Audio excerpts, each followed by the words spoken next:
Magandang araw mga idol, no? Bali, mag-unbox po tayo dito na isang brand po ng Ace power amplifier. Model po nito ay LX10. Bali, ito po yung bagong mukha ng LX10. Dahil yung unang mukha nito ay kulay blue, yung tinatawag nilang LX10 na power amp na blue. So ito po yung bagong itsura niya, no? Bali, kulay black na talaga siya. Ayan siya, oh. Mayroon siyang ganyan na design. Halos ganun din yung yung mga control niya. Na iba lang talaga yung itsura niyan. Tapos dito sa likod niya halos ganun din po. Yung itsura lang talaga.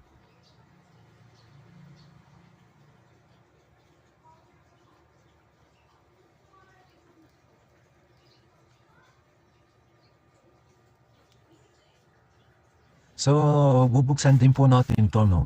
Para makita natin kung ano ang pinagkaiba sa dati at sa bago ngayon.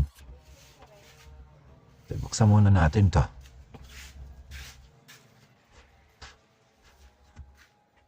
So, ito po yung kanyang ginamit na meron silang nilagay na 5200.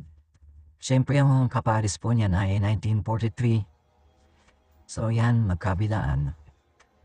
Tapos, ang capacitor ay ito po. 63 volts. 63 po, 63. Sa mga 1,500 microfarads. Dito naman yung kanyang transformer. Ngayon guys, so yan din halos. Ganun din wala rin namang pagbabago. 63 volts. So yung guys, yung sukat ng ng kanyang transformer, sukatin natin kasi malaki talaga siya.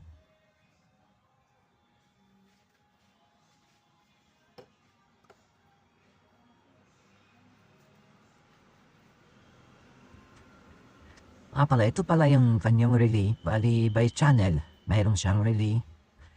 Mayroon din dito sa kabila. Yan. Mayroon din palang relay itong, itong sa may power section. Yan, no? Di ko lang nakakafita dito. Sa yung kulay itim na yan. Relay po ng power, yan. No? Tapos, iting sukat.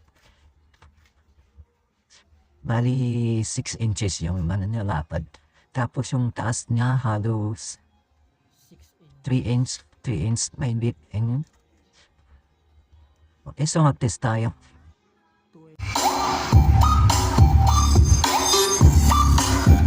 Ang pangit ng tunog, no?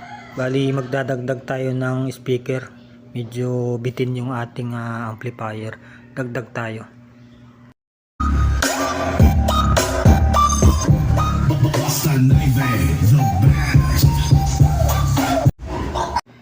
Bali, ito na yung ating setup. Nagdagdag ako ng 2 D15, no? Bali, 800 watts. Bali, apat na 800 watts po yan. Pakinggan natin.